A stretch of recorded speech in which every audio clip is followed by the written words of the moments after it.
변하지 않았거나 변질되었거나 라는 제목으로 같이 말씀을 나누겠습니다. 예루살렘이 발칵 뒤집어졌습니다. 유대교 열성분자들이 예수쟁이들을 발본색원하려고 벌집 쑤시듯이 집집마다 쑤시고 다녔기 때문입니다. 이 박해가 일어나는데 도화선 역할을 했던 사람이 스데반 집사죠. 근데 그는 이미 돌에 맞아 죽었습니다. 스데반을 죽였던 그 돌이, 그 돌멩이가 이제 다른 신자들에게 던져지고 있는 거죠. 갑자기 휘몰아친 칼바람이고 피바람이니까 이거는 거의 모든 것을 집어삼킬 것 같은 불길과 같은 그런 산불 같은 그런 상황이었습니다. 사도들은 일단 급한 대로 신자들을 예루살렘 밖으로 피신시키기로 결정을 했습니다. 신자들로 하여금 일단 예루살렘을 떠나라 이렇게 이야기를 했던 것 같습니다. 자고 우면할 시간이 없었습니다. 발길 닿는 대로 사방으로 정신없이 흩어졌습니다. 졸지에 예수쟁이들이 도망자가 되고 피난민이 되고 말았던 겁니다. 제가 지금 왜 예수 믿는 사람들을 예수쟁이라고 말하냐면 왜 우리 스스로를 낮추어서 이야기합니까? 라고 말할지 모르겠지만 쟁이란 말이 그렇게 나쁜 말은 아닙니다. 사실 뭔가 잘하는 사람들한테 뒤에 붙이는 거니까 그건 나쁜 얘기는 아니에요. 아직까지는 이 예수 믿는 사람들을 그리스도인이라고 부르지 않았어요. 그래서 제가 그리스도인이라는 말을 안 쓰고 그냥 예수쟁이, 예수 믿는 사람들이라고 씁니다. 아무튼 이 예수 믿는 사람들이 졸지에 도망자가 되고 피난민이 되어버린 겁니다. 그런데 참 별난 일이죠.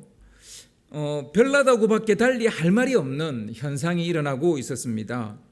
그들은 분명 도망자였는데 어디를 가든지 전도자가 되어 있었고 피난민이었는데 복음 전도자가 되어져 있었다는 겁니다.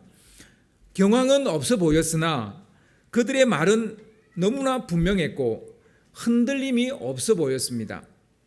도망친 곳에서 조용히 이게 숨죽이고 있었던 게 아니라 가는 곳마다 그리스도를 전파를 했다라는 것입니다. 이것이 바로 1세기 그리스도인의 모습이었어요. 그러니까 박해가 오니까 도망은 갔으나 그렇다고 해서 조용히 숨어 지내지는 않았다는 거예요. 어디를 가든 그리스도를 전파했다는 것입니다. 비즈니스로 가든 놀러 가든 어디를 가든 그리스도를 전하는 것이 그리스도인이라는 것이라는 거죠. 우리 임태엽 장로님이 이렇게 우리 전국구로 이렇게 좀 일 때문에 다니시는데 어디를 가든지 이제 이렇게 당신이 그리스도인이라는 것을 이야기를 이렇게 하신다 하시더라고요. 우리 사실 오늘 조정한 집사님 못 오셨는데 조정한 집사님도 또 이제 그런 식으로 이야기를 해서 이전에 이제 예수를 믿었던 적이 있고 지금은 시게 되었고 그리고 이제 다시 신앙생활을 해라 이렇게 권면을 해서 다시 이렇게 교회에 나오게 된 거죠. 그러니까 그리스도인은요, 그게 비즈니스든 놀러를 가는 거든 어디를 가든 그리스도를 전하는 사람, 이 사람들이 바로 그리스도인입니다. 아멘. 이것이 1세기 그리스도인의 삶의 방식이라 할 수 있습니다. 7 집사 중에 한 사람이었던 빌립도 정신없이 도망치다가 그의 발이 닿았던 곳이 사마리아 성이었던 것 같습니다. 처음부터 사마리아 성으로 가서 복음 전해야지 그러고 간 게 아니에요. 그냥 정신없이 가다 보니 사마리아 성에 다다른 거죠. 그도 1세기 그리스도인임에 틀림이 없어 보입니다. 짐도 풀기도 전에 사마리아 성 사람들에게 그리스도를 전했으니까요. 참 별나죠. 못 말리는 열성분자가 아닐 수 없습니다. 예수쟁이들을 핍박하고 옥에 가두고 죽이는 사람들의 그 열성도 대단하지만 그들의 박해에도 아랑곳하지 않고 기죽지 않고 가는 곳마다 그리스도를 전하는 이 예수쟁이들은 더 대단한 것 같습니다. 아마 열성을 이길 수 있는 것은 열성밖에 없지 않나 싶습니다. 꼭 무엇인가 하려고 하면 우리의 이 열정을 꺾어버리는 그런 어떤 세력 내지는 그런 사람들이 있죠. 그때 그 반대를 극복하는 방법은 그들보다 더 열정을 내는 것밖에 달리 방법이 없다는 거예요. 우리를 꺾으려고 하는 열정이 강하면 나는 그 열정보다 강해야만 뚫고 나갈 수 있는 것이죠. 뭐 요즘 이제 더워졌습니다. 그죠? 여름 되면 보통 우리가 잘 쓰는 말이 있죠. 열치열이란 말이 있습니다. 그러니까 열에는 열로 그렇습니다. 누군가가 나를 꺾으려고 열정적으로 달라들면 나는 그 열정을 뛰어넘어야 된다는 거예요. 여러분 뭐든지 마찬가지예요. 뭘 하려고 하다 보면 항상 우리의 발목을 붙잡는 것이 있습니다. 그게 내 건강일 수도 있고 옆에 있는 사람일 수도 있고 아니면 생각지 못한 어떤 상황일 수 있고 그럴 때 눌려버리죠. 그 기세에 꺾여버리죠. 달리 길이 없어요. 나를 꺾으려고 하는 그들보다 내가 더 열성적으로 더 열정적으로 나가는 수밖에는 달리 길이 없음을 알 수 있습니다. 반대 열정이 여러분을 가로막는다면 그 열정을 뛰어넘는 열정으로 이겨내시는 여러분 되시기를 바랍니다. 사실 우리 몸도 그래요. 사실 몸은 마음과 깊이 연관되어져 있습니다. 누구나 아플 수 있어요. 그런데 내가 이 병을 이겨내겠다 하는 사람과 그렇지 않은 사람은 이 병을 이겨내는 그 기간이 다릅니다. 이겨내겠다는 사람이 훨씬 더 빨리 이겨내는 거죠. 그렇습니다. 나를 힘들게 하는 그 열정을 뛰어넘는 여러분 되시기를 바랍니다. 오늘 우리가 주목해서 살펴볼 사람은 또 다른 열성분자입니다. 지금까지는 이제 약간 워밍업 하는 얘기를 했고요. 오늘 진짜 이야기하려고 하는 사람은 시몬이라는 사람이에요. 이 사람은 사마리아 성에 살고 있는 사람인데요. 그는 마술로 자신의 명성과 평판을 쌓아 올린 사람입니다. 한마디로 성공한 사람이에요. 성공한 사람. 그는 오랜 시간 동안 마술로 사마리아 사람들의 이목과 마음을 사로잡았던 사람이에요. 그들에게 신기하고 놀라운 마술 그런 쇼를 보여줬겠죠. 이 마술이 진짜는 아니니까 쇼라고밖에 할 수 없겠죠. 그걸 보여줌으로써 그들로부터 정말 대단하다, 능력자다, 이런 얘기를 들었던 사람, 그 사람이 시몬입니다. 그러니까 이렇게 성공하려면 열정이 없으면 안 돼요. 시몬은 대단한 열정을 가지고 있었던 사람입니다. 얼마나 자기가 연구했겠어요. 사람들의 눈을 쏘기려면, 그죠?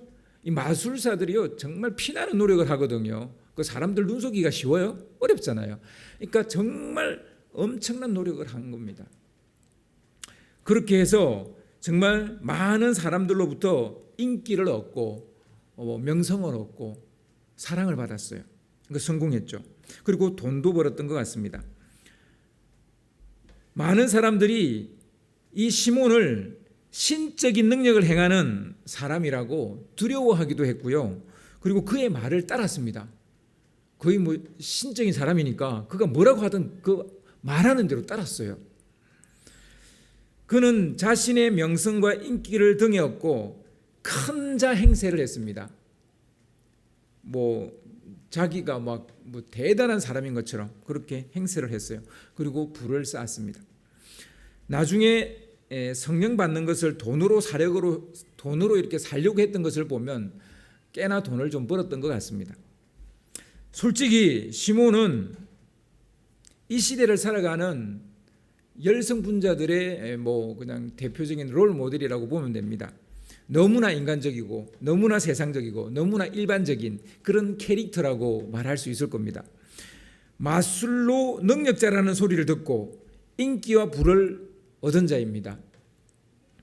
요즘으로 말하면 연예인이나 배우 혹은 아이돌 가수 이런 존재입니다. 여러분 잘 알겠지만 요즘 아이돌이 뜨려면요 초등학교 때부터 연습하기 시작한다는 거 아시죠?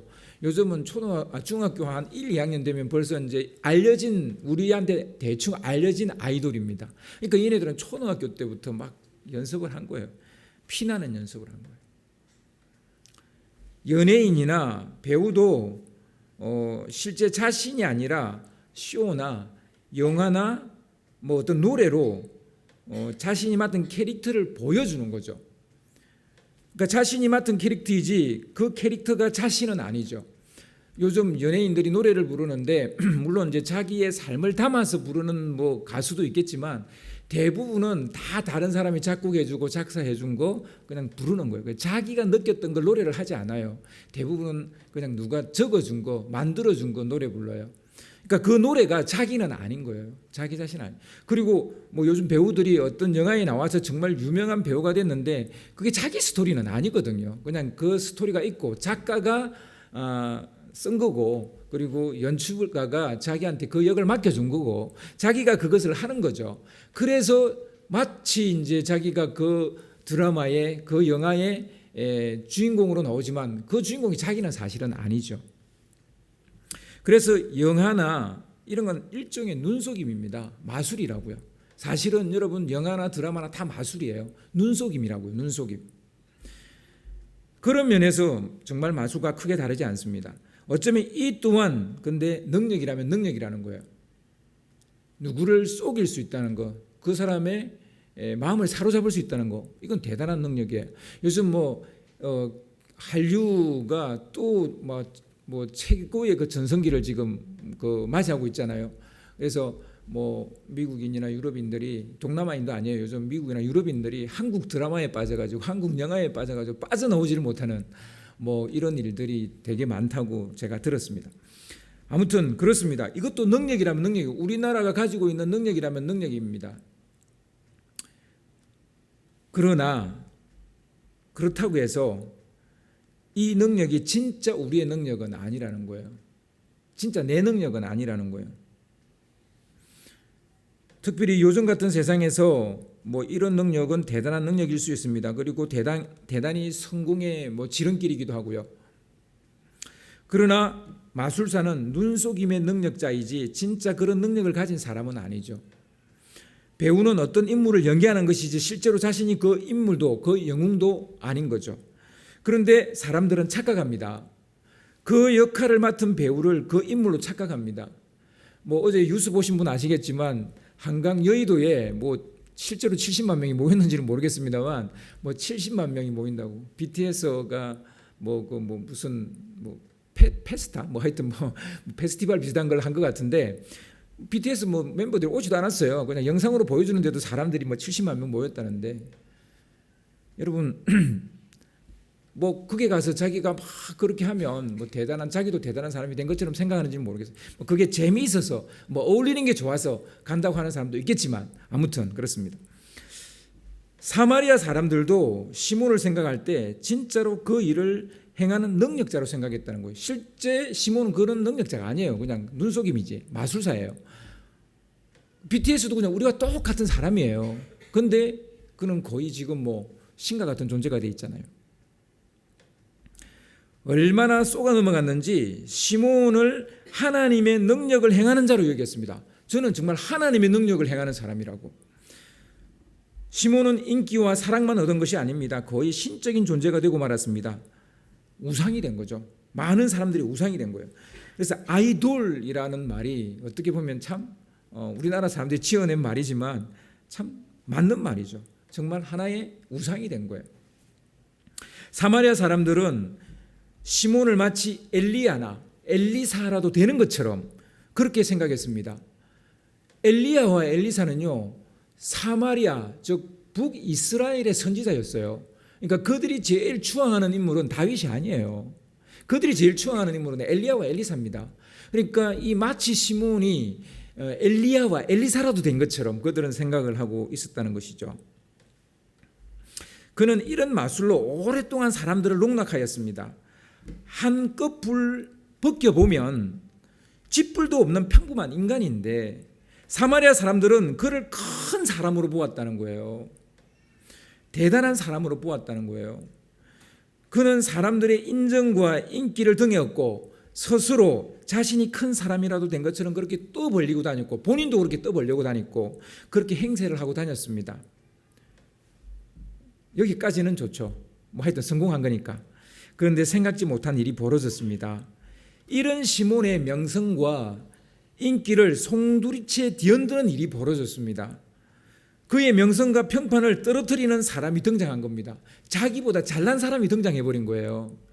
막 어느 날 다들 뭐 BTS 했는데 어느 날 BTS보다 더 유명한 애들이 등장해버리면 BTS는 이제 그 빛을 잃어버리는 거잖아요. 그런 거잖아요. 그가 누굽니까? 이 시몬을 잠재운 사람, 이 시몬 별가 스타죠. 정말 별과 같은 이 스타를 떨어뜨린 사람은 빌립이었습니다. 빌립이라는 사람이 예루살렘에서 내려왔는데 그가 표적과 큰 능력을 행하는 겁니다. 그래서 오늘 말씀 앞부분에 보면 사도행전 8장 6절에서 7절에 보면 이런 내용이 나옵니다. 좀 띄워주시기 바랍니다. 사도행전 8장 6절에서 8절 말씀인데요. 무리가 빌립의 말도 듣고 행하는 표적도 보고 한 마음으로 그가 하는 말을 따르더라. 그러니까 사람들은 이 표적 행하고 기적 행하는 사람의 말을 따르는 것 같아요. 그러니까 그 사람이 큰 자라고 보기 때문에 그런 것 같아요. 많은 사람에게 붙었던 더러운 귀신들이 크게 소리를 지르며 나가고 또 많은 중풍병자와 못 걷는 사람들이 나으니 그 성에 큰 기쁨이 있더라. 그러니까 시몬을 능가하는 사람이 등장하니까 다 거리로 이목이 또 쏠리게 되는 거죠. 그때 이제 그 앞에 스타였던 사람들은 굉장히 힘든 시간을 보내게 됩니다. 그래서 이제 연예인들이 자살을 많이 하죠. 사마리아 사람들은 오랫동안 시몬의 말을 따랐습니다. 그런데 판이 바뀐 거예요. 트렌드가 바뀐 거예요. 이제는 빌립의 말을 따르고 있다는 것을 알 수 있습니다. 오늘 보니까 따르다는 말이 시몬한테도 붙어 있었지만 이 빌립한테도 붙어 있는 거예요. 이제 빌립의 말을 따르는 거예요. 사람들이 이렇게 돌아서는 거예요. 본의 아니게 빌립은 시몬의 팬심을 훔쳐가 버린 꼴이 됐습니다. 뭐 그러려고 한 건 아니죠. 그러려고 한 것은 아니지만 그렇게 되고 말았어요. 그래서 인생은요, 정수가 아니라 변수예요. 정수를 뭐 상수라고도 말하고 자연수라고도 말하는데 맞나요?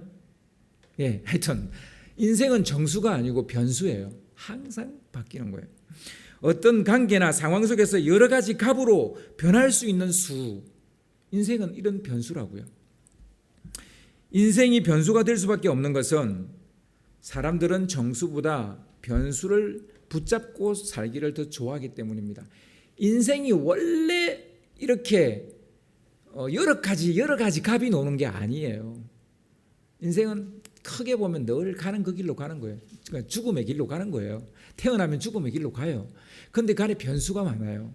누구는 조금 더 이렇게 행복하게 살다가 죽음으로 가고 누군가는 정말 파란만장한 삶을 살다가 죽음으로 가요.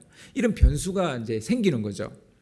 근데 이런 변수는요, 그가 평상시에 변수를 붙잡았기 때문이에요.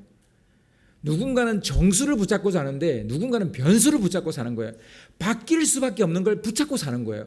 그건 바뀔 수밖에 없는 거니까 자기가 그걸 붙잡았으니까 자기 인생이 파란만장해지는 거는 변수가 되는 것은 여러 가지 값이 나오는 것은 당연한 거예요.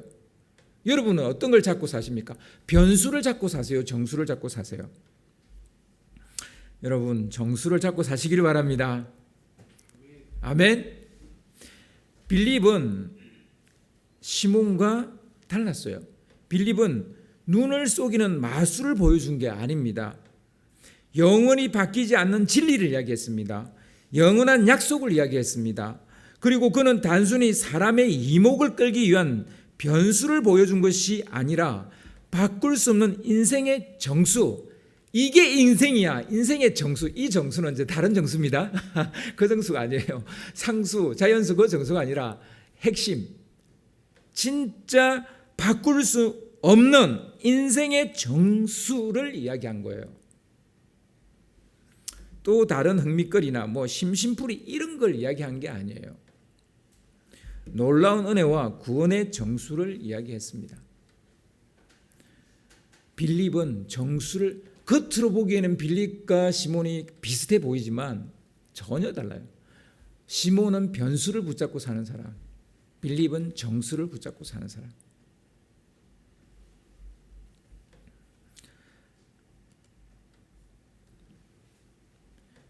빌립이 말하고 보여주는 것은 눈속임이 아닙니다.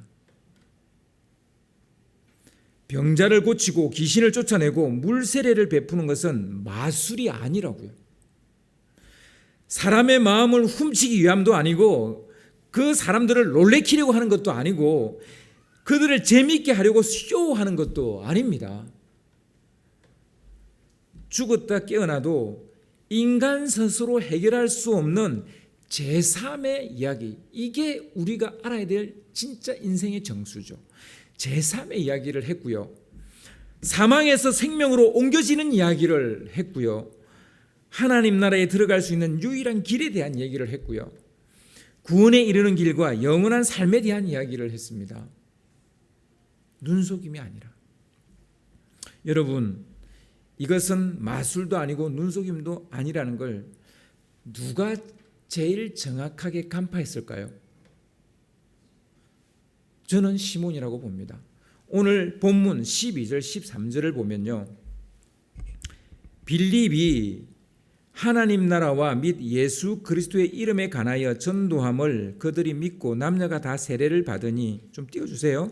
13절 시몬도 믿고 세례를 받은 후에 전심으로 빌립을 따라다니며 그 나타나는 표적과 큰 능력을 보고 놀라니라. 시몬도 믿고 세례를 받았답니다. 빌립이 행하는 표적과 큰 권능을 보고 이 시몬이 놀랬다는 거예요. 그리고 그를 따라다녔다는 거예요. 무슨 말입니까? 시몬이 빌립을 인정했다는 거예요. 그러니까 여러분, 진짜는 가짜가 아는 거예요. 본인이 가짜인 걸 알잖아요. 나는 가짜로 눈속임을 하고 있는데 자기가 볼 때 빌립은 진짜인 거예요. 눈속임이 아닌 거예요. 그러니까 시몬이 제일 정확하게 간파한 거예요. 저희는 진짜구나. 진짜구나. 자기와 결이 다른 정도가 아니라 아예 격이 다른 거예요. 자기하고 격이 다른 거예요. 결만 달라도 대단한데요, 격이 다른 거예요. 자기가 봐도 빌립은 진짜입니다. 빌립의 말을 듣고 그가 행하는 것을 보는 순간 자기가 행한 모든 것이 가짜라는 것이 더 선명하게 드러나는 거예요. 그게 느껴지는 거예요. 진짜가 나타나면 가짜는 더 가짜가 되는 겁니다. 시몬은 저항을 택한 것이 아니라 조용히 자신도 세례를 받았어요. 빌립이 자기 밥그릇 빼앗아갔잖아요. 자기 명성과 인기 빼앗아갔잖아요. 자기 팬들의 팬심을 빼앗아갔잖아요. 그런데도 어떤 반대도 저항도 하지 않았습니다. 도리어 조용히 예수님을 믿기로 하고 세례를 받았어요. 그런데 시몬에게 새로운 상황이 전개되었어요. 여기까지는 시몬이 정말 예수쟁이가 됐구나. 본인의 가짜를 인정하고 진짜를 붙잡았구나. 변수가 아니라 정수를 붙잡았구나. 이렇게 보이죠. 그런데 새로운 상황이 되니까 정말 그가 정수를 잡았나? 이제 이런 의문이 생기는 이런 상황이 주어집니다. 예루살렘에서 사도라 불리는 예수님의 찐 제자 베드로와 요한이 사마리아 성으로 온 거예요. 이 베드로와 요한이라 불리는 사람들이 와서 이들도 그 빌립과 다르지 않는 거예요. 오자마자 빌립이 전도한 사람들을 위해서 바로 그냥 기도해 주는 거예요. 따지고 묻고 이런 거 없어요. 그냥 그들 불러 모아서 기도를 해 주는데요. 시몬도 그 자리에 있었던 것 같아요. 두 사도는 일일이 한 사람씩 안수 기도를 해 주는데요. 그런데 놀라운 것은 안수 기도를 할 때 사람들이 성령을 받는 거예요. 안수 기도를 받으니까 우리 성경에는 그런 내용이 안 나오지만 이제 성령 받았는지 뭔가 표가 났을 거 아니에요.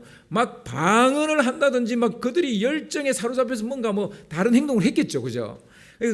성령 받으니까 사람들이 뒤집어지는 거예요. 빌립에게서 보지 못한 또 다른 놀라운 광경을 보게 된 겁니다. 이 광경을 보는 순간 시몬은 자신의 내리를 스치는 생각 하나를 포착을 하게 됩니다. 붙잡습니다. 안수로 성령을 받게 하는 능력을 가진다면 빌립을 능가할 수 있겠구나. 이런 생각을 한 것 같아요. 빌립으로 인해 소리 소문 없이 뒷방 신세가 됐잖아요. 그런데 저 능력을 가지면 내가 빌립보다 앞설 수 있겠구나. 다시 나의 명성과 평판을 되찾을 수 있겠구나. 다시 인기와 사랑을 내가 독차지할 수 있겠구나. 뭐 이런, 그래서 재기할 수 있는 기회가 왔다, 이렇게 생각한 것 같아요. 시몬은 시몬 베드로에게 가서 돈을 내밀면서 이렇게 이야기했습니다. 나에게도 그런 권능을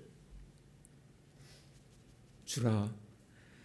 내가 손을 얹는 사람마다 성령을 받을 수 있도록 나에게도 그런 권능을 좀 주라. 막 돈을 막 이렇게 내밀면서 그러는 거예요. 시몬이 시몬에게 말했어요. 물론 이 두 시몬은 다른 시몬이에요. 하나는 사마리아 시몬이고 하나는 시몬 베드로예요. 근데 분명한 건 시몬이 시몬에게 말을 한 거예요. 하나는 가짜의 대명사이고 하나는 진짜의 대명사죠. 우리는 시몬과 시몬 사이 그 어디에 좀 있습니다. 사마리아 시몬과 베드로 시몬 그 사이에 우리는 그 어디쯤에 있는 것 같아요. 그래서 여러분도 다 시몬이에요. 근데 어디쯤 있는 시몬인지는 모르겠어요. 어디쯤 가고 있는지는 모르겠어요. 뭐 베드로와 이쪽 시몬 사이에서 어디쯤 있는지는 모르겠어요. 근데 두 시몬은 일단은 둘 다 크리스찬이에요. 둘 다 예수를 믿었어요. 세례를 받았어요. 그리고 한 사람은 사도의 수제자인 사도인 베드로 시몬이고, 하나는 이제 갓 예수를 믿은 사마리아 시몬입니다. 그 시몬과 그 시몬 사이에 우리는 있는 거죠. 가짜와 진짜 사이 그 어디에 우리는 있단 말입니다. 뭐 어떻게 말해야 될까요? 가짜, 진짜. 그래, 뭐 점수를 매겨 볼까요? 가짜 1, 뭐 가짜 10, 진짜 1, 진짜 10, 뭐 이런 식으로 점수를 매겨야 될지 뭐 어떻게 할지 모르겠지만 하여튼 우리는 그 사이에 있습니다. 아무튼 사마리아 시몬은 다시 자신의 영향력을 되찾고 싶었던 것 같습니다. 자신의 인기와 평판을 되찾고 싶었던 모양입니다. 명성과 명예를 되찾고 싶었던 모양입니다. 그러나 베드로의 대답은 그가 기대했던 것이 아니었어요. 그래서 그거를 제가 공동 번역으로 한번 읽어드리겠습니다. 베드로가 이렇게 말했어요. 당신은 하나님의 선물을 돈으로 살 작정이요? 당신은 그 돈과 함께 망할 것이요. 어우, 되게 강하게 노네요. 하나님 보시기에 당신은 마음이 바르지 못하니 이 일에 끼어들 수 없어. 그러니 당신은 그 못된 생각을 뉘우치고 주님께 간구하시오. 혹시 마음에 품었던 생각을 하나님께서 용서해 주실지도 모르. 내가 보기에 당신은 죄에 얽매여 마음이 고약해졌어. 이렇게 얘기를 했어요. 시몬은 시몬에게 꾸중과 책망을 한 바가지로 들었어요. 내가 내 안에 진짜 내가, 그러니까 내 안에 있는 진짜인 내가 가짜인 나를 책망할 때 그때 우리는 용서받을 수 있어요. 그리고 다시 주님 앞에 돌아갈 수 있습니다. 그래서 여러분 안에 있는 진짜 시몬이 여러분 안에 있는 가짜 시몬을 책망을 할 수 있어야 됩니다. 아멘. 여러분 성경을 읽을 때 성경의 진짜 시몬이 평상시 가짜인 나의 원래 내 모습인 살아가고 있는 지금 현재 내 모습인 이 가짜인 시몬을 책망하게 되어져야 됩니다. 그게 성경 읽기입니다. 아무튼 시몬은 예수님을 믿고 세례를 받았지만 이전에 자신이 누렸던 인기와 명성을 되찾고 싶었습니다. 하루아침에 무너져 내린 인기와 명성과 성공을 다시 찾고 싶었던 것입니다. 그걸 되찾을 수 있는 유일한 방법은 성령받게 하는 능력을 돈으로 사는 것밖에 없다, 이렇게 생각한 것 같습니다. 물론 이건 하나님의 선물을 돈으로 살 수 있다는 시몬의 착각이죠. 이 세상에는 돈으로 모든 것을 살 수 있다고 생각하는 사람들이 참 많습니다. 너무 많아서 헤아릴 수가 없습니다. 그 중에 하나가 돈으로 행복을 사려는 사람들이 있죠. 참 미련하기 짝이 없는 사람입니다. 돈으로 무엇이든 해결하려는 사람 중에 가장 볼성사나운 사람은 선물을 돈으로 살려고 하는 사람이에요. 누군가가 나에게 선물을 줬는데 고맙다고 내가 또 돈을 주는 거예요. 이는 선물 주는 사람을 완전히 무시하는 거잖아요. 영생은 선물입니다. 영생을 어떻게 받을 수 있는지 가르쳐주고 그 영생을 지키게 하는 것은 성령의 역할입니다.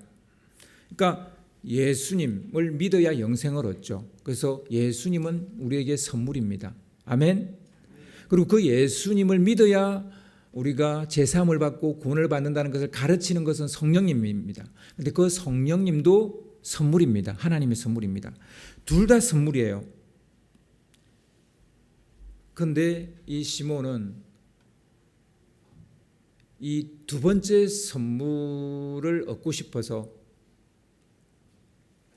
돈으로 그걸 사고 싶어서 지금 베드로에게 와서 부탁을 하는 겁니다. 그 선물을 나한테 팔라고. 시몬은 물질 만능주의적인 사고방식에 아직도 갇혀 있다는 것을 볼 수 있습니다. 우리는 여기서 두 가지 질문을 하지 않을 수가 없는 거예요. 하나는 시몬은 진심으로 예수님을 믿었을까라는 질문입니다. 정말 그는 예수님을 진심으로 믿었을까? 예수를 믿고 세례까지 받았지만 변한 것이 없잖아요. 예수님을 믿는다는 것은 인생관이 바뀌는 것이고 세계관이 바뀌는 것이고 가치관이 바뀌는 겁니다. 여러분, 이 세계가 바뀌면 인생이 달라지겠어요? 안 달라지겠어요? 인생관과 가치관과 세계관이 바뀌었는데 사람이 어떻게 안 달라져요? 그럴 수 있습니까? 그럴 수 없거든요. 예수님을 믿는다는 건 이게 달라진다는 거예요. 바뀐다는 거예요. 그런데 그런 것이 하나도 바뀌지 않고 무늬만 바뀐 거예요. 믿고 세례를 받았는데 그는 정말 예수쟁일까요? 그는 정말 그리스도인일까요? 호박에 금을 걷는다고 금은 줄을 걷는다고 수박이 안 되는 거 잘 알잖아요. 시몬은 예수 믿는 것도 가짜였을까요? 아예 아니라고 말하기도 어려운 상황입니다. 그럼 예수를 안 믿은 것일까요? 또 그렇게 말하기도 어려워요. 그럼 믿은 것 같기는 한데 또 안 믿은 것 같은 이런 좀 어디쯤 있는지 알지 못하는 그런 모습을 보여주고 있습니다. 우리가 또 다른 질문을 해야 되는데요. 예수님을 믿는다고 했지만 하나님을 바르게 알지 못하니까 신앙이 변질된 것일까요?